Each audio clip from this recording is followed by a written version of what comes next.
जी नमस्कार साथियों, मैं सत्यम सिंह एक बार फिर से आप सभी का इस रीजनिंग की शानदार जानदार और प्यार भरी इस क्लास में हार्दिक स्वागत करता हूं, वंदन भी करता हूं और आप सभी को दंडवत प्रणाम प्रणाम भी करता हूं। तो मेरे साथी कैसे सभी लोग, उम्मीद करते सभी लोग स्वस्थ होंगे, मस्त होंगे और तंदुरुस्त भी होंगे और अपनी तैयारी को बेहतर बनाने के लिए लगातार और निरंतर आप प्रयास भी करने लग रहे होंगे। तो मेरे भाई, आप सभी जानते ही कि हम चैप्टर पढ़ रहे थे लॉजिकल रीजनिंग, मतलब हमारी यूनिट थी, और उसमें हम चैप्टर पढ़ रहे थे स्टेटमेंट एंड अजम्पशन, यानी कि कथन और पूर्व धारणाएं। और कल की कक्षा में हमने कुछ और भी सवालों का डिस्कशन किया था, लेकिन भाई आपको बताना चाहेंगे कुछ टेक्निकल ग्लिच हुआ था जिसकी वजह से वॉइस में लगभग 7 से 8 मिनट की रिकॉर्डिंग्स हमारी नहीं सही से हो पाई थी। तो क्वेश्चन नंबर 12 और क्वेश्चन नंबर 13, ये दो प्रश्न थे जिनको हमने पढ़ा तो दिया है, लेकिन वॉइस नहीं सही आ पाने के कारण आप तक वो बातें नहीं पहुंच पाई होंगी।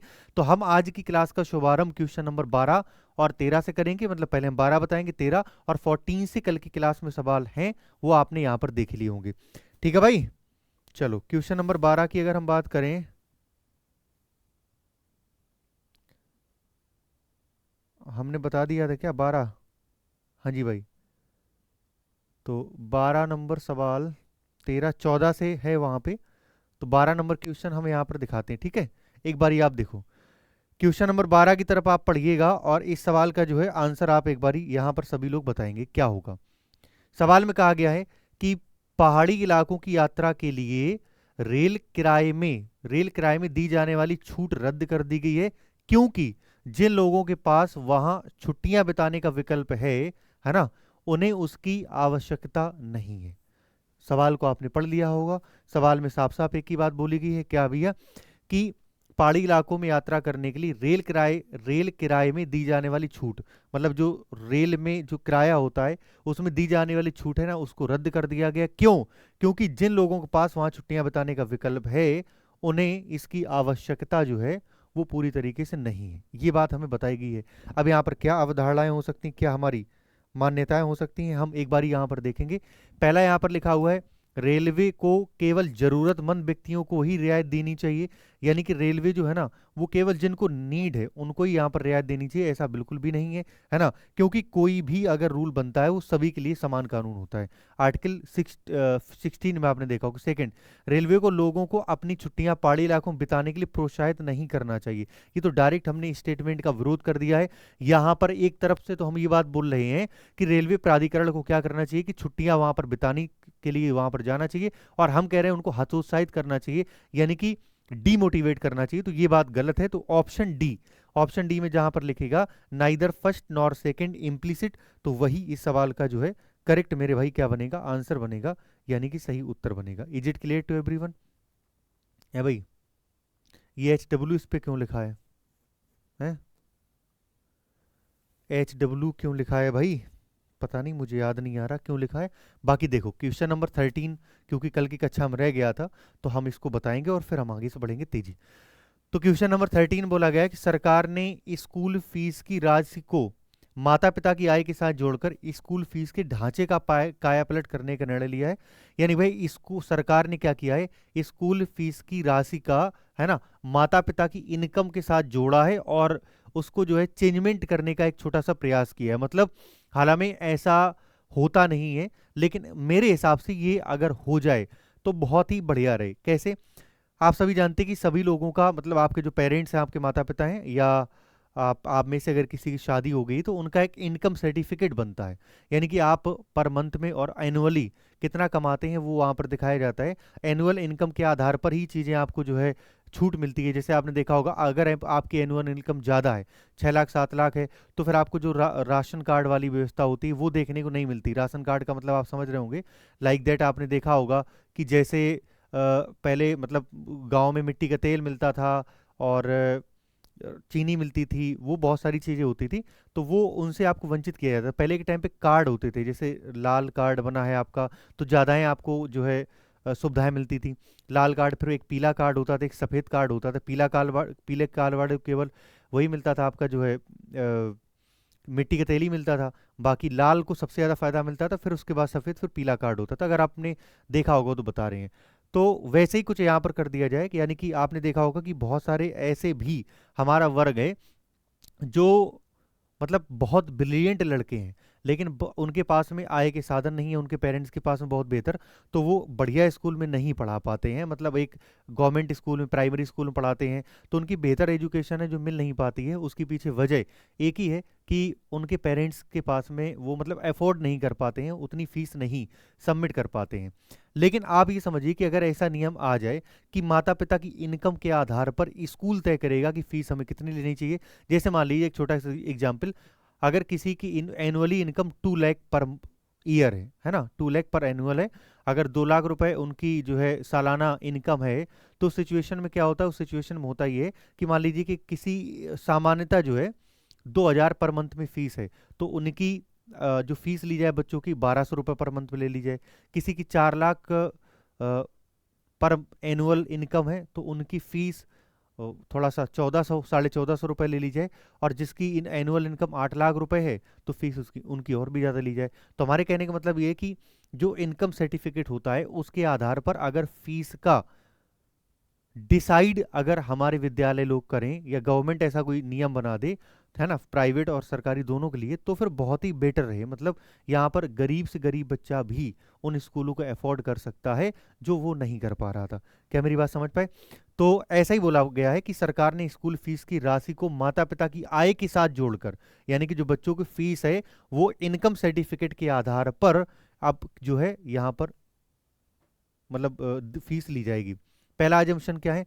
Parents will furnish correct information about their income to school, यानी कि माता पिता अपनी वास्तविक आय की जानकारी स्कूल को देंगे। यानी कि जो इनकम सर्टिफिकेट है कोई गलत नहीं बनवाएगा, वो वास्तविक ही इनकम सर्टिफिकेट बनवा के और स्कूल को यहाँ पर बताएंगे। तो ये बात बिल्कुल सही है। अब आप में से कुछ लोग ये बोलेंगे कि भैया ऐसा कैसे संभव है? भाई बहुत सारे लोग ऐसे भी तो होते हैं, और आपने प्रैक्टिकली भी इस बात को महसूस किया होगा कि गांव साइड में जो हमारे मतलब विद्यालय होते हैं, या गांव साइड में जो उनकी एनुअल इनकम पता लगे है बहुत ज़्यादा, लेकिन वो जानबूझकर कम इनकम दिखाते हैं क्योंकि उनको सरकार से ज़्यादा लाभ लेना है।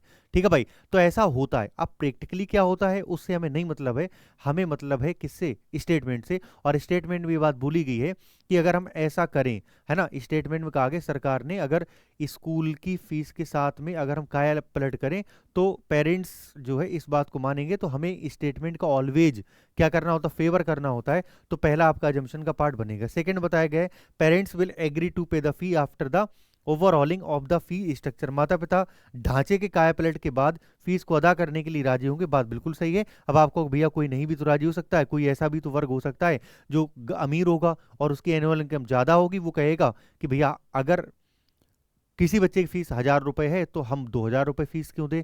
तो ऐसा बिल्कुल भी नहीं है। स्टेटमेंट के थ्रू हमें जाना है और स्टेटमेंट के आधार पर हमें दोनों जो है अजम्पशन को ठीक करना है। तो यहाँ पर आंसर क्या बनेगा? फर्स्ट एंड सेकंड बोथ इम्प्लिसिट्स, यानी कि पहला और दूसरा दोनों ही अंतर्निहित हैं। ये हमारे इस सवाल का परफेक्ट उत्तर हो जाएगा। क्या मेरी बात समझ पाए? है ना भाई, प्रैक्टिकली क्या होता है उससे हमें नहीं मतलब है, हमें क्या करना होगा, हमें स्टेटमेंट से रिलेट करते हुए सवाल का आंसर निकालना है। और देखो ये सारे के सारे सवाल हमने ऑलरेडी आपको करा दिए थे 21, 22, और अब हम आगे बढ़ेंगे। क्वेश्चन नंबर 26 हमने आपको HW के तौर पर दिया था। ठीक है, अब हम अपनी जर्नी को जो है यहाँ से शुभारंभ करेंगे।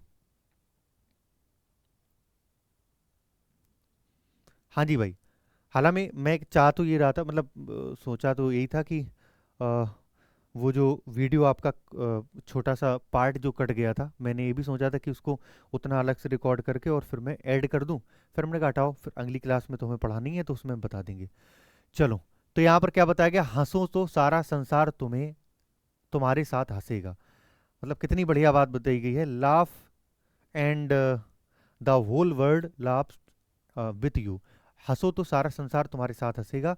पहली पूर्व धारणा है लोग आमतौर पर हंसते हैं, है ना, लोग आमतौर पर हंसते हैं। मतलब अगर आप हंसोगे ना तो आपके साथ में पूरा संसार हंसेगा। आपने देखा ही होगा कि अ, मतलब अगर आप हंस रहे हो, कोई ऐसी मजाक कर देते हो, है ना, तो सामने वाला भी हंस जाता है। तो अगर आप हंसोगे तो तुम्हारे साथ भी सारा संसार हंसेगा। लोग आमतौर पर हंसते हैं, बात बिल्कुल सही। लोग आमतौर पर हंसते हैं, तभी तो ये बात बोली गई, स्टेटमेंट के फेवर में। सेकंड में हंसने से प्रसन्नता प्राप्त होती है। अब आप बोलोगे भैया ये गलत होगा, क्यों? क्योंकि स्टेटमेंट में ये बात नहीं बोलेगी। तो भैया स्टेटमेंट में बात नहीं बोली गई, हंसने की तो बात बोली गई है ना। और हंसने से प्रसन्नता होती है, हमें हंसने से खुशी मिलती है ना भाई। रोने से हमें हम जब हमें दिखाना होता कि हम मतलब दुखी हैं तो हम रोते हैं, और जब हम दिखाना होता है कि हम हंस रहे हैं, है ना, तो खुशी है अंदर से तो हम हंस रहे होते हैं। तो ये रिप्रेजेंटेशन होते हैं दोनों, यानी कि A and B both are implicits, है ना, ए और बी जो है दोनों प्रकार के इम्प्लिसिट यहाँ पर करेंगे। अ, ठीक है। तो मैं यहाँ पर साइड में खड़ा हूँ, एक बार आप सवाल को सारे के सारे लोग पढ़ लीजिए और कॉपी पेन लेके आप बैठिए, बिकॉज आपको बहुत अच्छी तरीके से ये बात पता है कि सवाल का आपने आंसर देना है। तो जितने भी विद्यार्थी हैं हमारे, वो सारे के सारे लोग क्या करेंगे, कॉपी पेन लेके और सवाल को पढ़ने के बाद में आंसर लिखेंगे। ठीक है भाई, चलिए भाई।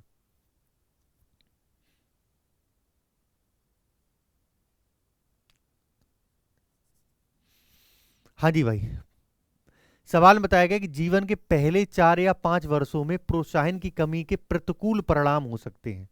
जीवन के जो 4-5 वर्ष होते हैं ना, प्रोत्साहन का मतलब क्या होता है, डिमोटिवेट, इंग्लिश में पढ़ते हैं a lack of stimulation during the first 4 और 5 years of life can have adverse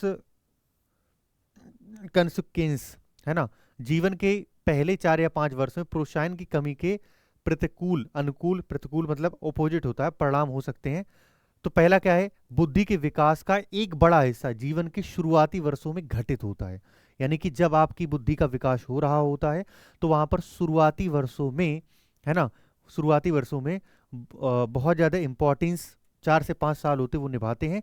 तो ये बात पूरी तरीके से आपकी भैया सही है। सेकेंड में कहा गया है 17 वर्ष की आयु में मापी जा सकने वाली बुद्धिमत्ता का 50% हिस्सा 4 वर्ष की आयु तक ही अनुमानित किया गया है। ये बात हम नहीं बोल सकते, हो सकता है ये बात बिल्कुल सही भी हो, हम ये नहीं बोल रहे कि प्रैक्टिकली क्या होगा, हो सकता है कि ये बात सही हो, लेकिन हमें हमेशा उस तरीके के ही अजम्पशन को सही करना होगा जो निश्चित तौर पर क्या होगा, स्टेटमेंट से निकल के आएंगे। और मेरे साथी यहां पर इस सवाल का आंसर सेकंड गलत होगा, only first implicit will be the right answer. वजह मैंने आपको क्लियरली बता दी है कि भैया वहां पर जो है स्टेटमेंट से अतिरिक्त हमें कुछ भी नहीं सोचना होगा।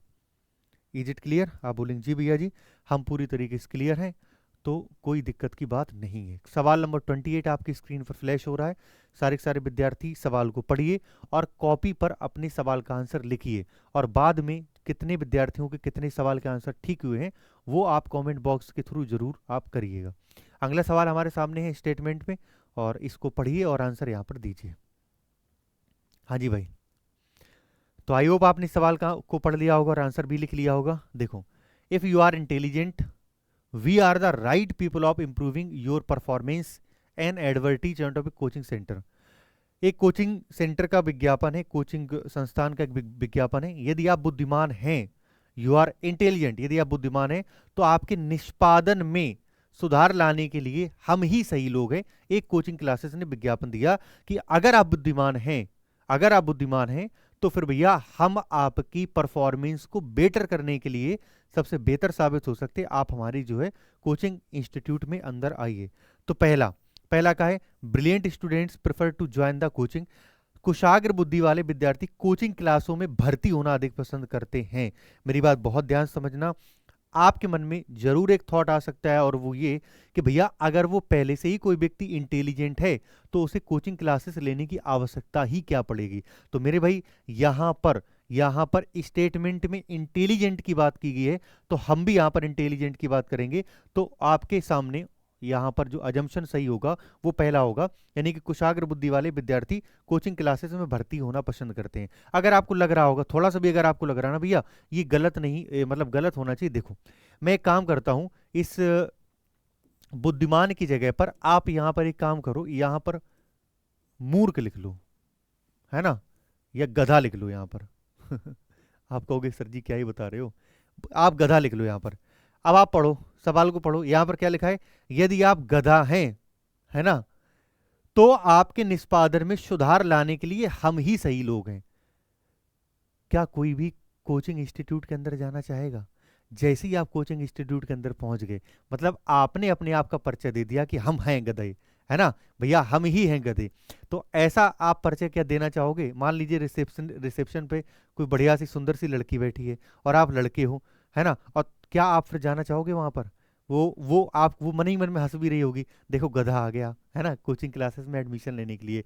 तो मेरे भाई ये तो पार्ट जो मजाक की बात रही, दिल पे मत लीजिएगा। तो अगर ऐसा लिखा होगा तो कोचिंग के अंदर कोई भी नहीं जाएगा। क्यों नहीं जाएगा? क्योंकि अपने आप को कौन ही परिचय करवाएगा कि हम गधे हैं।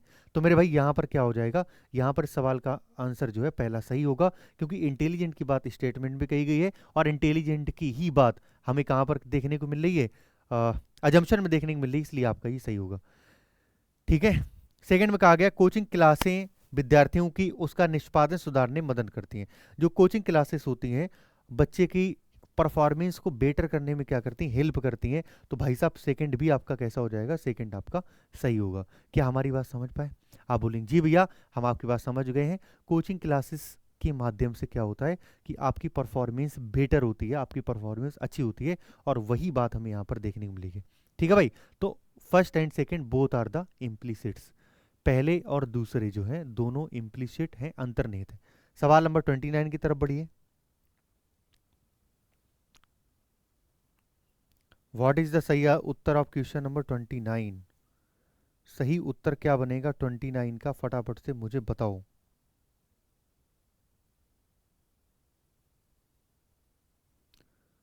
29 का सही उत्तर क्या बनेगा? देखो 29 में कहा गया, कथन में क्या बात बोली गई है, कई शिकायतें करने के बावजूद मुझे 9 महीने से टेलीफोन बिल नहीं मिले हैं, है ना। कई एक कोई व्यक्ति है, उन्होंने कहा कि कई शिकायत हमने कर दी है, इसके बावजूद भी 9 महीने हो चुके हैं और अभी हमें टेलीफोन के एक भी बिल नहीं मिला है। एक टेलीफोन ग्राहक का दैनिक समाचार पत्र के संपादक में एक पत्र लिखा है। तो पहला क्या है, प्रत्येक ग्राहक को टेलीफोन कंपनी से नियमित रूप से बिल प्राप्त करने का अधिकार है ना भाई। Every customer has a right to receive bills regularly from the telephone company. प्रत्येक ग्राहक को टेलीफोन कंपनी से नियमित रूप से बिल प्राप्त करने का अधिकार है। सेकंड में कहा गया है ग्राहक की शिकायतें सेवाओं में खामियों की ओर इशारा करती हैं जिन्हें ठीक किए जाने की उम्मीद है। हाँ ना भाई, ये तो देखो सेकंड आपका तो 100% आपका सही है। सेकंड आपका 100% सही है। वजह मैं आपको बताना चाहूंगा, क्योंकि मेरे साथ ही यहाँ पर ये बात बताई गई है कि ग्राहक की जो शिकायतें हैं ना, कोई कोई व्यक्ति शिकायत क्यों करता है, आप मुझे बताओ। कोई व्यक्ति किसी की शिकायत क्यों करता है? भैया जी शिकायत करने के पीछे वजह एक ही होती है कि अगर हम शिकायत करेंगे तो हमारे पास में जो हमारी समस्या है उसका समाधान सुने जाने के चांसेस ज़्यादा रहेंगे। भैया शिकायत इसीलिए तो कोई करता है और इसीलिए शिकायत की जाती है ताकि उसका समाधान हो। अगर शिकायत करने के बाद में कुछ पॉजिटिव रिस्पॉन्स ही ना मिले कभी, तो क्या कोई शिकायत करेगा? कभी करेगा ही नहीं। फिर तो मनमानी फिर तो मतलब एरोगेंट यहाँ पर जो है गवर्नमेंट हो जाएगी ना। ठीक है, हिटलर के तरीके। वैसे ही अपने यहाँ पे डेमोक्रेसी है, यानी कि लोकतंत्र की सरकार है और जनता की सरकार अगर है तो भैया समाजवाद पे कोई प्रश्न चिन्ह यहाँ पर खड़ा नहीं होता है। तो यहाँ पर बोलेगी सेकंड तो आपका सही है कि खामियों की ओर इशारा करती ठीक किए जाने की उम्मीद है। पहला, प्रत्येक ग्राहक को टेलीफोन कंपनी से नियमित रूप से बिल प्राप्त करने का अधिकार है। कई शिकायतें करने के बावजूद मुझे 9 महीने से टेलीफोन नहीं बिल मिले हैं, है ना। अब देखो प्रत्येक ग्राहक को टेलीफोन कंपनी के नियमित, देखो जब ये सवाल एग्जाम में आया था उसने केवल बी ऑप्शन इम्प्लीसिट किया था, बट मेरे हिसाब से सही होगा। क्यों सही होगा? कि अगर कोई भी व्यक्ति कोई भी कैंडिडेट अगर वो शिकायत कर रहा है कि भैया हमारे बिल नहीं मिले हैं, तो ये बात सही बोलेगी कि प्रत्येक ग्राहक को टेलीफोन कंपनी के द्वारा यहाँ पर जो बिल है उनको रिसीव करने का पूर्णता जो है अधिकार है, और ये बात स्टेटमेंट के फेवर में ही है। तो both are implicits is the right answer. अगले सवाल क्वेश्चन नंबर 30 की तरफ बढ़ते हैं। फटाफट से आप इस सवाल को पढ़िए और आंसर निकालिए। 30 नंबर प्रश्न का क्या करेक्ट उत्तर होगा?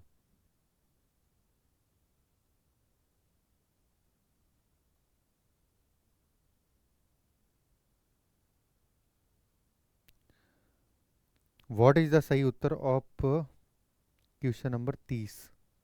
बताओ।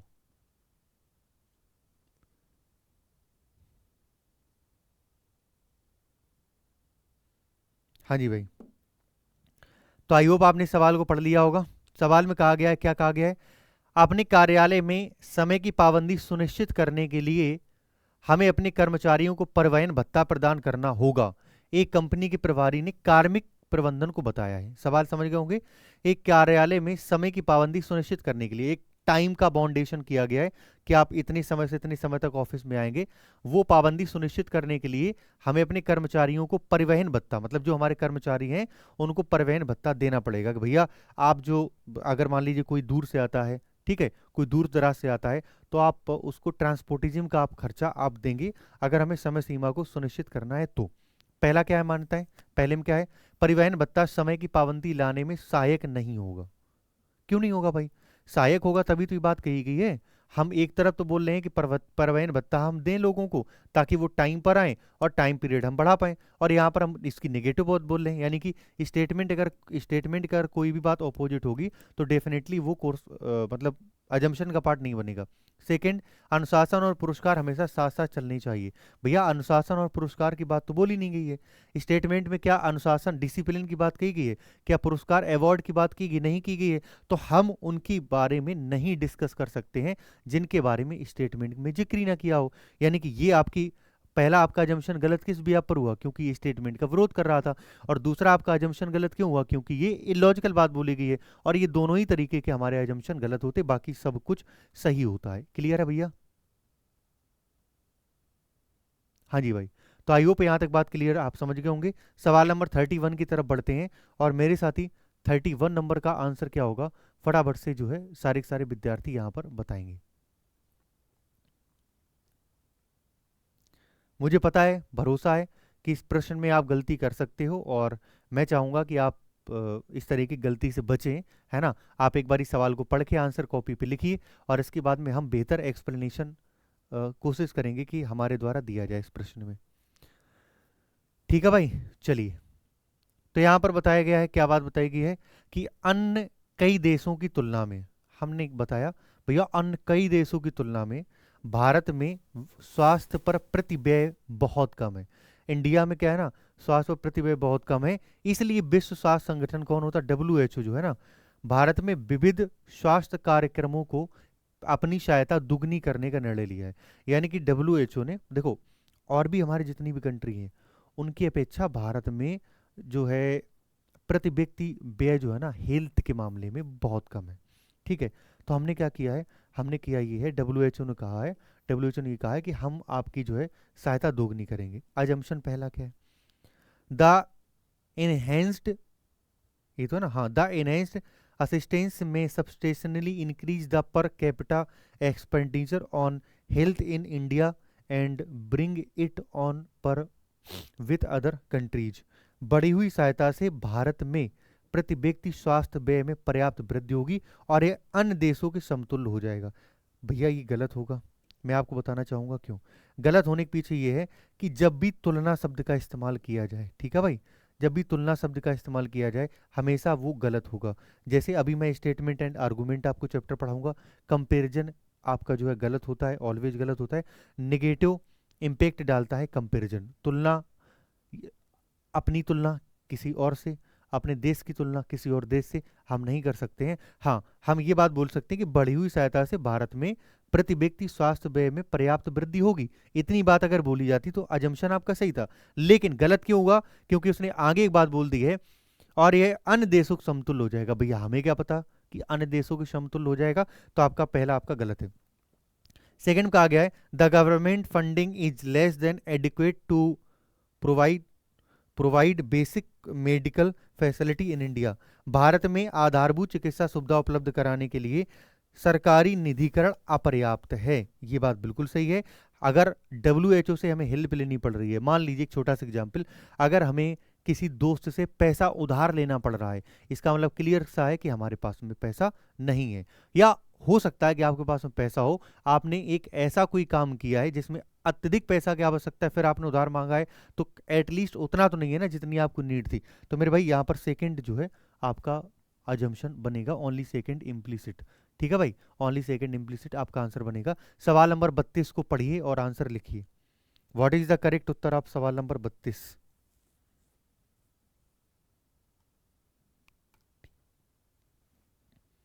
हाँ जी भाई, क्वेश्चन नंबर 32 का आंसर क्या होगा? तो आई होप आपने अब तक आंसर निकाल लिया होगा। देखो यहाँ पर बताया गया सो many institute have adapted the online system of for examination. बहुत सी सॉरी, एक सेकंड रुकना भाई। हाँ जी भाई, तो शुरू करते हैं। थोड़ा सा टेक्निकल ग्लिच आ गया। 32 नंबर सवाल में बोला गया कि बहुत सी संस्थाओं ने परीक्षा की ऑनलाइन पद्धति अपना ली है, यानी कि बहुत सारी ऐसी परीक्षाएं हैं भैया जिन्होंने ऑनलाइन पद्धति अपना ली है। So many institute have adopted the online system for examination. पहला अजम्पशन क्या है? It is a possible that the people from all the regions of India are expert in companies. हो सकता है कि देश के सभी लोगों के उम्मीदवार कंप्यूटर कंप्यूटर में परंपरागत हो, है ना भाई। हो सकता है कि बहुत सारे जो इंस्टीट्यूट हैं वो कंप्यूटर में क्या हो, परंपरागत हो। और सेकंड बताया गया है कि online system is helpful to appoint the more suitable candidates. परीक्षा की ऑनलाइन पद्धति से अधिक योग्य लोगों को भर्ती करने में मदद मिलती है। देखो, बहुत सारी संस्थाओं ने परीक्षा, एक सेकंड रुकना, बहुत सारी संस्थाओं ने परीक्षा की ऑनलाइन पद्धति अपना ली है ना। इस बात का एक बिल्कुल मतलब नहीं है कि परीक्षा की ऑनलाइन पद्धति से अधिक योग्य उम्मीदवारों को भर्ती मिलेगा, नहीं। फ्रॉड फ्रॉड की अगर हम बात करें, आजकल ऑनलाइन पद्धति में भी होता है और ऑफलाइन पोर्ट में तो होता ही है, तो ये नहीं हो सकता, गलत। सेकंड में पहले में क्या बोला गया है कि हो सकता है कि देश के सभी लोगों के उम्मीदवार कंप्यूटर में पारंपरिक हो। ठीक है, कंप्यूटर ने संस्थाओं में, ऐसा बिल्कुल नहीं है। लोगों के हिसाब से कंप्यूटर की परीक्षाएं ऑनलाइन नहीं की हैं, है ना। ऑनलाइन के परीक्षा होने पे और भी रीजन हो सकते हैं, तो दोनों ही आपके कैसे हैं, गलत होंगे। सवाल नंबर 33 की तरफ बढ़ते हैं और फटाफट से आप जो है इस सवाल का आंसर बताएंगे 33 का।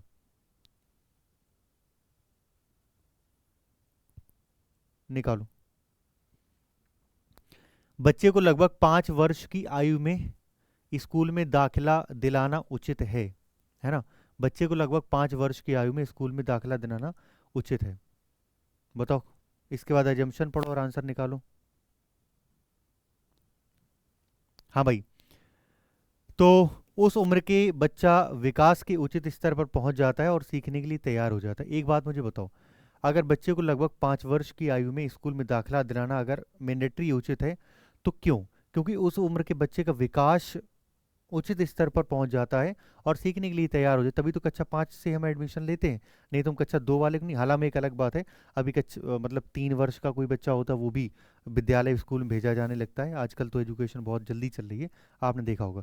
सेकंड में कहा गया है, इन स्कूलों में 6 साल से अधिक उम्र के बच्चों को प्रवेश नहीं दिया जाता है। तो ऐसा बिल्कुल भी नहीं है, मतलब हम 6 वर्ष की बात क्यों करें।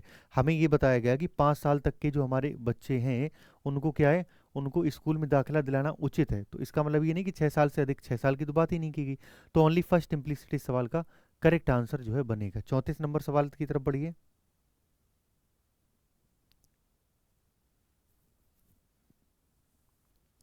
चलिए, 34 नंबर सवाल में कथन में कहा गया है कि राज्य सरकार ने आगामी वित्तीय वर्ष में 4,000 प्राथमिक विद्यालय शिक्षकों की नियुक्ति करने का निर्णय लिया है। राज्य सरकार ने क्या किया, आगामी जो वित्तीय वर्ष है उसमें 4,000 प्राथमिक विद्यालयों में प्राथमिक विद्यालय शिक्षकों की, मतलब आगामी वर्ष में 4,000 टीचर की वैकेंसी जो है ना, वो प्राथमिक विद्यालय जो प्राइमरी स्तर पर स्कूल होते हैं, राज्य सरकार ने क्या कहा कि 4,000 वैकेंसी देंगे। हालांकि यूपी में तो लास्ट टाइम पे प्राइमरी की जो वैकेंसी आई थी, आपको पता ही है वो कब आई थी, 2000। ये यूपी गवर्नमेंट ना, मतलब बिल्कुल कभी कभी वैकेंसी कर देगी तो इतनी देगी कि आप सोच भी नहीं पाओगे कि भैया हम की तैयारी करें इसकी। कभी कभी देती नहीं। 2018 में देखा होगा आपने, दो बड़ी बड़ी वैकेंसी आई थी टीचर की, 68,500 और एक 69,000। उसके बाद में 2018 के बाद में 2025 चल रहा है, यानी कि अब तक एक भी वैकेंसी नहीं आई है। समझ पा रहे हैं हमारी बात? तो हमारे कहने का मतलब ये है कि जो वैकेंसी है ना, वो क्या ही बताएं यार, बड़ा आलम खराब है ना। एकदम से ही जाग जाते हैं, एकदम से वैकेंसी का हो। अभी यूपी पुलिस की वैकेंसी देखा होगा, 60,244 दे दी, और 5 साल से कोई वैकेंसी नहीं थी। बहुत सारा युवा ऐसा वर्ग था जो ओवरेज हो गया। अरे भाई, हर साल आप 12-12 हज़ार वैकेंसी दे दो। अगर 60,000 देनी ना, हर वर्ष में अगर 12-12 हज़ार आप वैकेंसी दे दोगे तो क्या गलत है भाई, है ना। उससे फ़ायदा क्या होगा कि जैसे मान लीजिए किसी बच्चे का सिलेक्शन नहीं हो पाया किसी कारण से, उसका तबीयत खराब हो गई, एग्ज़ाम लेट से पहुंच पाया, या तैयारी नहीं ठीक से हो पाई, तो उसको इतना ज़्यादा तनाव नहीं होगा। क्यों? क्योंकि अगले वर्ष फिर वैकेंसी लगी है। अब आप देते हो 5 साल बाद वैकेंसी, होता क्या है उसमें, उसमें बच्चा तनाव में रहता है कि नहीं हुआ, और अगली बार जब वैकेंसी आएगी फिर 5 साल बाद आएगी, बच्चा ओवरेज हो जाएगा। तो पूरे जीवन काल में एक ही बार उसने भर्ती देख पाई, हो गया तो ठीक है, नहीं हुआ तो फिर वो क्या करेगा वो? तो वही हर साल में, और भी स्टेट है, हरियाणा में देखो, मध्य प्रदेश में देखो, बिहार में देखो, चाहे कांस्टेबल हो या एसआई लेवल को, हर साल वैकेंसी आती है। यूपी में एकदम से आती है ना? तो ऐसा नहीं होना चाहिए, आप कम वैकेंसी दो लेकिन हर साल दो। कैलेंडर होना चाहिए यूपी का स्पेशल, और वो है ही नहीं, मतलब एकदम से वैकेंसी आएंगी एकदम से। अभी ट्रेनिंग पे बच्चे गए हैं, कितनी दिक्कतें मिल रही हैं, तो वो नहीं होना चाहिए ना। पहले में क्या बोला गया? राज्य में 4,000 अतिरिक्त प्राथमिक विद्यालय शिक्षकों को समायोजित करने के लिए पर्याप्त विद्यालय। ये बात बिल्कुल सही है, इस स्टेटमेंट के फेवर में। अगर हमने 4,000 वैकेंसी निकाली है तो 4,000 जो है, ऐसा नहीं होगा कि 4,000 वैकेंसी हमने पद तो भर लिए लेकिन विद्यालय में टीचर्स की संख्या अत्यधिक है, नहीं। चार वैकेंसी हमेशा इस बात पे निकलती है कि कितने मतलब टीचरों की जरूरत है, कितनी जो है कर्मचारियों की जरूरत है। सेकंड बोला गया है, योग्य उम्मीदवार आवेदन करने में रुचि नहीं दिखा सकते क्योंकि सरकार अंततः इनकी बड़ी संख्या में प्राथमिक विद्यालय में शिक्षकों की नियुक्ति नहीं कर सकती। ऐसी बात बोली नहीं गई। 4,000 वैकेंसी निकाली है, हो सकता है 4,000 की ही नीड हो, आप बड़ी वैकेंसी नहीं कर सकते, इसके बारे में नहीं बोला जा सकता है। तो ओनली फर्स्ट इम्प्लीसिट इस सवाल का करेक्ट उत्तर बनेगा। क्या मेरी बात समझ पाए? सवाल नंबर 35 की तरफ आइए, 35 नंबर की तरफ आइए, और फटाफट से आप मुझे बताइए कि व्हाट इज द सही उत्तर ऑफ दिस सवाल, है ना? जितने भी विद्यार्थी हैं वो सभी कॉपी पेन लेके बैठें और इस सवाल का आंसर लिखें। बताओ।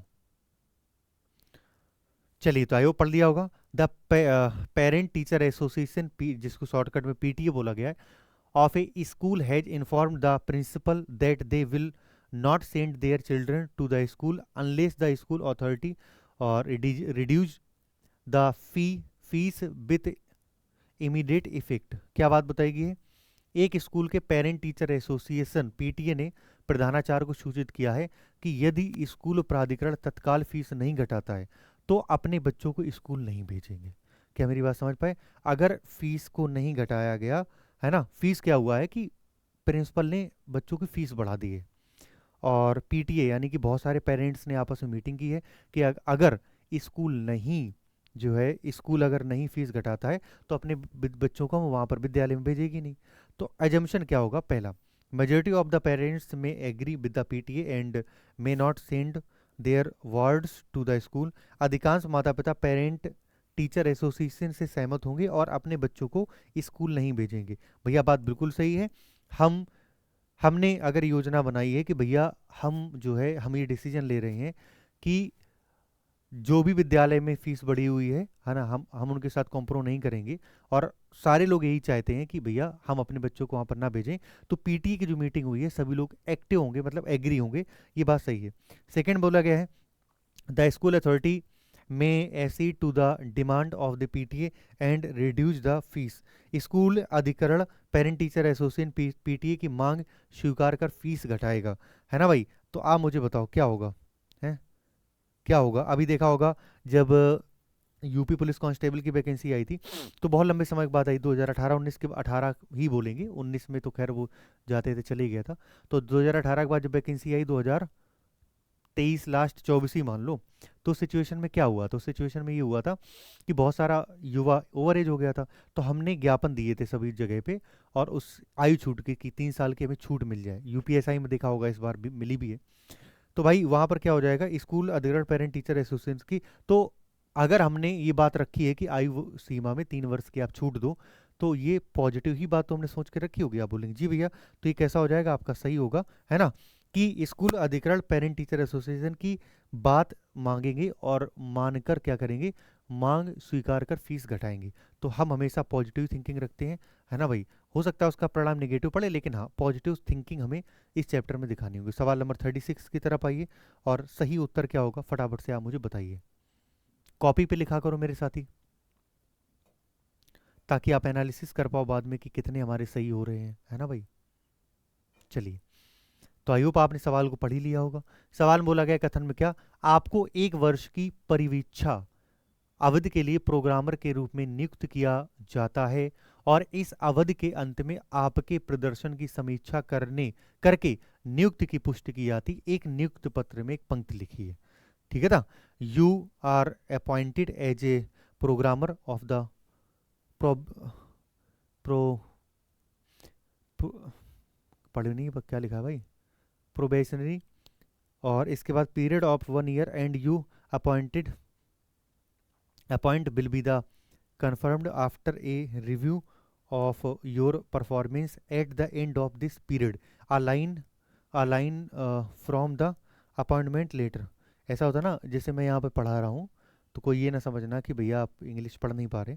यहाँ पे ना लाइटिंग का फ्लैश आ रहा है, मतलब जैसे मैं यहाँ पे खड़ा हूँ ना, तो इस पर्टिकुलर एरिया में क्या है ना कि लाइट पड़ रही है ना, फ्लैश पड़ रहा है, तो वो दिखाई नहीं दे रहा है। ये था रीजन।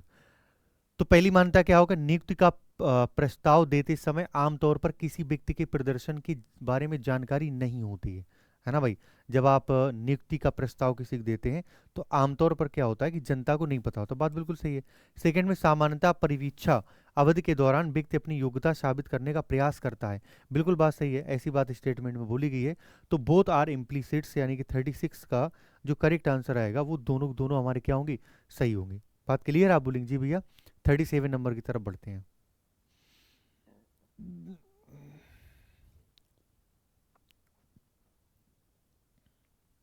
चलिए, तो आई होप आपने सवाल पढ़ लिया होगा। देखो क्या बात बोली गई है। हाल ही के दिनों में सार्वजनिक स्थानों पर महिलाओं का उत्पीड़न दिनों दिन बढ़ता जा रहा है। स्टेटमेंट में क्या बोला गया है, इन रिसेंट डेज, है ना, और harassment of women in public places is increasing day by day.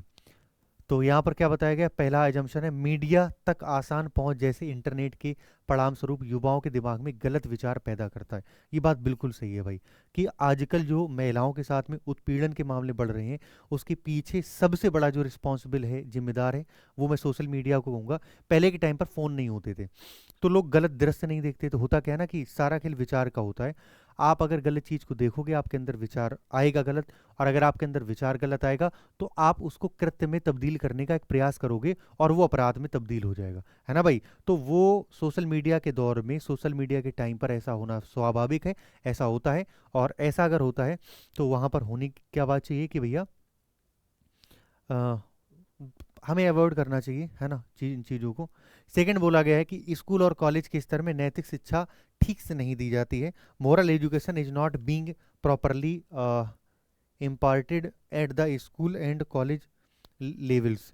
तो ये बात गलत हम कहेंगे। स्कूल और कॉलेज के स्तर पर नैतिक शिक्षा नहीं दी जाती है, इस वजह से महिलाओं के साथ में जो उत्पीड़न के मामले बढ़ रहे नहीं है। भाई स्कूल में तो शिक्षा आपको बराबर दी जा रही है और वैसे ही शिक्षा आपको दी जाती है, लेकिन इनके साथ में जो उत्पीड़न के मामले बढ़ने के सबसे बड़ा जो कारण है वो मोबाइल फ़ोन है, सोशल मीडिया है। आज के टाइम पर हर एक चीज़ जो है मिल जाती है बहुत अवेलेबल से। आपको कुछ गलत चीज़ देखनी है, एक्सप्लिसिट कंटेंट आपको नहीं देखना, आपने गूगल पे सर्च किया, देख लिया, और देखने के बाद में आपकी हैबिट पड़ जाती है और वो विचार गलत होता है। एक बार विचार आपके अंदर गलत आया, कृत्य में बदलोगे फिर चीज़ें बहुत ख़राब होती हैं। इसलिए मैं तो यही पर्सनली सभी की सलाह देना चाहूँगा कि फ़ोन अगर है, इंटरनेट अगर आपके पास में है, तो आप क्या करोगे, उसको आप सही चीज़ों को देखने में इस्तेमाल करो ना। क्या ज़रूरी है कि आप गलत चीज़ें देखो। मैं 12th तक पढ़ा हूँ, ऑनेस्टली बता रहा हूँ। 12th तक तो मेरे पास कोई फ़ोन भी नहीं था, है ना। इसके बाद में ग्रेजुएशन तक, मतलब 12th के बाद में मैं तैयारी करने के लिए कानपुर आया था, तो मेरे पास में कीपैड फ़ोन दिया गया था, केवल गाने उसमें मेमोरी कार्ड पड़ जाती थी, गाने सुन सकते थे बस, है ना। और इसके बाद में जब मेरा ग्रेजुएशन कंप्लीट हो गया है ना, देन आफ्टर जब मैंने डीएलएड में एडमिशन लिया था, तब हमारे पास में मतलब फ़ोन हमें दिलाया गया था, पहला फ़ोन एंड्रॉयड। उस समय कौन था मुझे याद नहीं आ रहा, माइक्रोमैक्स, मैं पता नहीं कौन, माइक्रोमैक्स का ही आई थिंक था। उसमें पहली बार मेमोरी कार्ड पढ़नी पड़ी थी, समझे। तो वो चीज़ है, तो कभी मतलब चीज़ें का आप फालतू टाइम है तो इन सब चीज़ों का आप दिमाग लगा तो गलत है। तो यहाँ पर क्या हो जाएगा, आपने इस बात को समझ लिया है। आप बोलेंगे जी भैया। 38 नंबर की तरफ बढ़ते हैं। ऑप्शन फर्स्ट क्या बनेगा, ओनली फर्स्ट इम्प्लीसिट। 38 नंबर पर आओ। साइड में हट जाता हूँ, थोड़ा सा बड़ा सवाल है, देखो।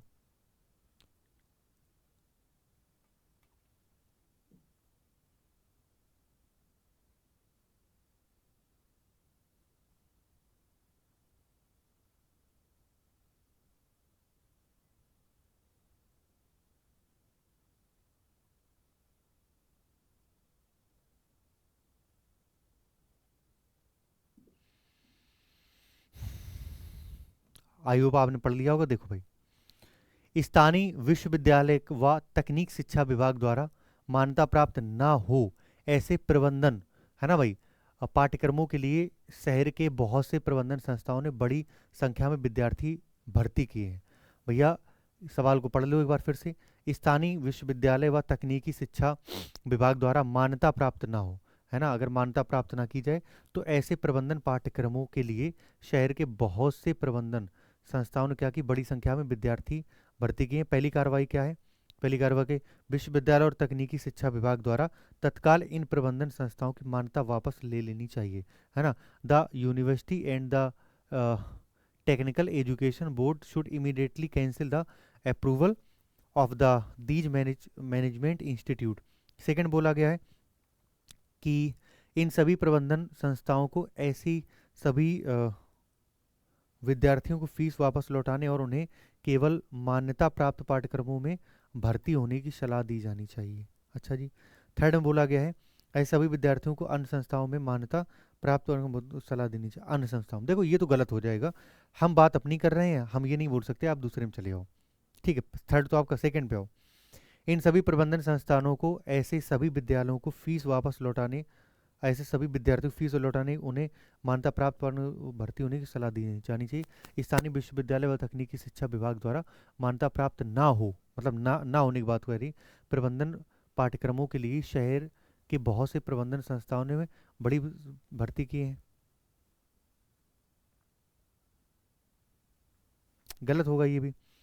फर्स्ट में बोला गया विश्वविद्यालय और तकनीकी शिक्षा विभाग द्वारा तत्काल इन प्रबंधन संस्थाओं में, हाँ ये बात सही है, क्योंकि अगर हम मान्यता वापस ले लेंगे, ठीक है, तो चीज़ें हमारे उसमें रहेंगी स्टेटमेंट के तहत। तो ऑप्शन फर्स्ट, मतलब only first implicit will be the right answer. आगे बढ़ते हैं अगले सवाल की तरफ।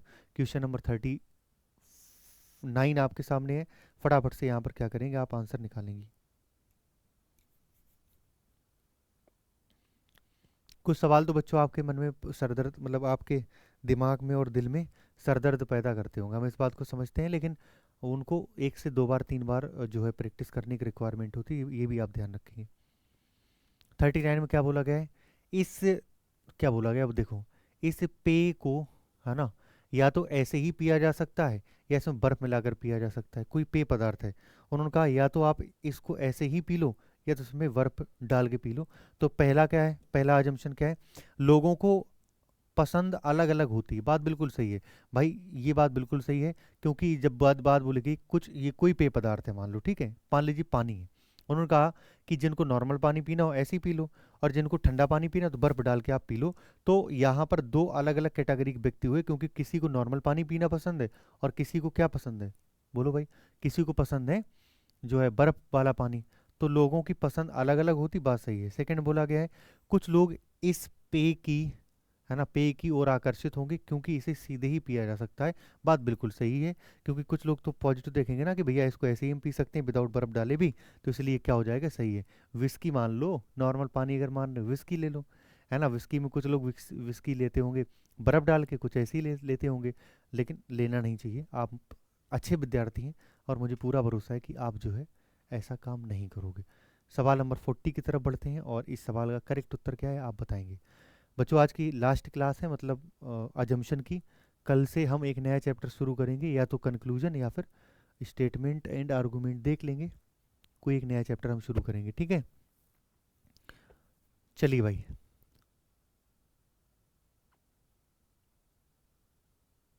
पढ़ लिया होगा आपने, आंसर निकाल भी लिया होगा। 40 नंबर बोला गया कि सरकार ने बेहतर राजकोषीय प्रबंधन के लिए चुनिंदा सार्वजनिक क्षेत्र के उपक्रमों में अपनी इकट्ठी का एक बड़ा हिस्सा विनिवेश करने का निर्णय लिया है।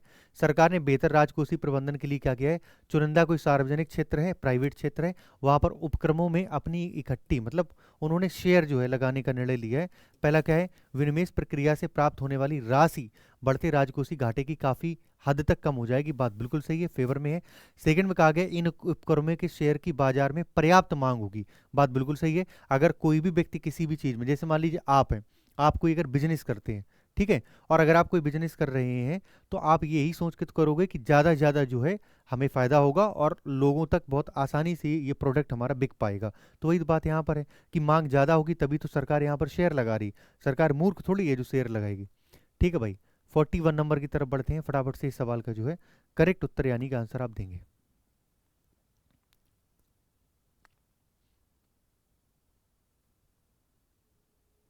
निकालो भाई। अच्छा सवाल है, आसान भी कहेंगे, है देखो। The government has recently announced additional food for work programs for all the dropped at affected regions in the country। सरकार ने देश की सभी सूखा प्रभावित क्षेत्रों के लिए अतिरिक्त काम के बदले अनाज देने का हाल ही में घोषणा की है कि भैया ऐसा हुआ था हमारे देश में 1970 के अराउंड में, वहाँ पर सूखा पड़ा था और वहाँ पर सरकार ने इस तरीके के नियम बनाए थे कि आप हमारा काम करिए और हम आपको काम के बदले में पैसा नहीं अनाज देंगे। तो यहाँ पर क्या है, अजम्पशन क्या है, the government has adequate funds to run these programs. इन कार्यक्रम को चलाने के लिए सरकार के पास में पर्याप्त निधि है, बात बिल्कुल सही है। सरकार सरकार के पास में पैसा है तभी तो वो स्कीम बना रही है। सेकंड में क्या बोला गया है, सेकंड बोला गया है हो सकता है कि इन कार्यक्रमों के कारण प्रभावित लोगों में कम से कम एक दिन का तो खाना मिल जाए, ये भी बात सही है। अगर हम इस तरीके से कोई स्कीम चला रहे हैं भैया, हो सकता है कि जो हमारे लोग हैं उनको एटलीस्ट कम से कम एक वक्त का तो खाना मिल ही जाएगा ना, ऐसे इसीलिए तो चलाया गया है। तो बोथ आर इम्प्लिसिट्स इस सवाल का जो है करेक्ट आंसर बनेगा। सवाल नंबर 42 की तरफ बढ़ते हैं और इस सवाल का करेक्ट उत्तर क्या बनेगा फटाफट से आप मुझे बताएंगे, बताइए भाई। 42 का राइट आंसर, चलिए भाई तो पढ़ लिया होगा। 42 में बताया गया है कि करंट अफेयर्स की प्रभावी तैयारी के लिए रोजाना अखबार से नोट्स लेने चाहिए। मतलब अखबार से आपको नोट्स बनाने चाहिए करंट अफेयर की अगर आपको प्रभावी तैयारी करनी है। पहला अजम्पशन क्या है, समाचार पत्रों के बिना करंट अफेयर्स की कुशलतापूर्वक तैयार नहीं किया जा सकता था। प्रतिदिन करंट अफेयर के नोट्स बनाने में कुशल तैयारी मदद मिलती है, ये बात बिल्कुल सही है कि भैया करंट अफेयर की अगर हमें रोजाना जो है अखबार से कटिंग्स निकालनी है तो तैयारी तो बेहतर मिलेगी। पहला क्या है, समाचार पत्रों के बिना करंट अफेयर को कुशलतापूर्वक तैयार नहीं किया जा सकता है, ये भी बात सही है क्योंकि यही बात यहाँ पर बताएगी प्रभावी तैयारी के लिए, है ना। यहाँ पर क्या लिखा है, प्रभावी तैयारी करने के लिए रोजाना अखबार से नोट्स लेनी चाहिए। तो भैया अगर हमें तैयारी को बेहतर करना है तो नोट्स हमें बनानी चाहिए और ये बात स्टेटमेंट से ताल्लुक रखती है। तो डायरेक्ट इस सवाल का आंसर क्या बनेगा, फर्स्ट एंड सेकंड बोथ इम्प्लिसिट्स। आगे बढ़ते हैं अगले सवाल की तरफ और इस सवाल का जो है करेक्ट आंसर क्या बनेगा फटाफट से सभी लोग यहाँ पर बताएंगे। 43 का राइट आंसर क्या होगा, सारे के सारे लोग यहाँ पर बताएंगे।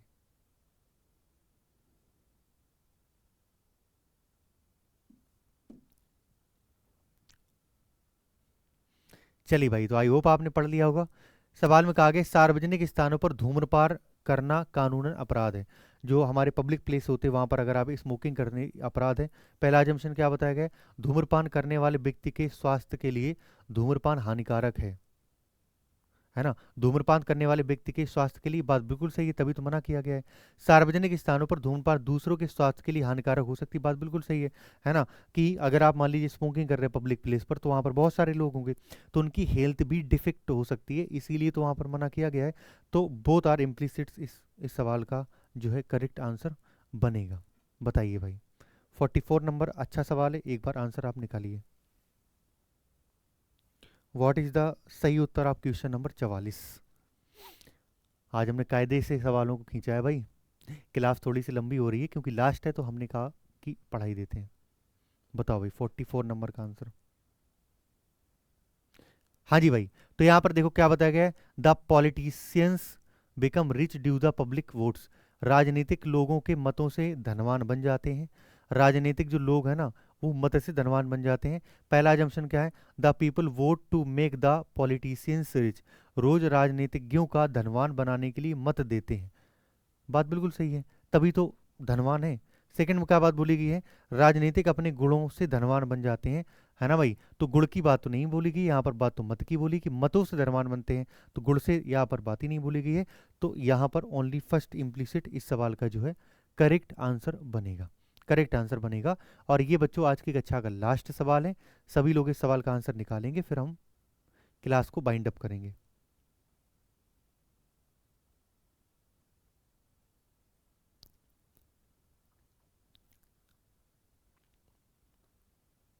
हाँ जी भाई, तो आई होप आपने पढ़ लिया होगा।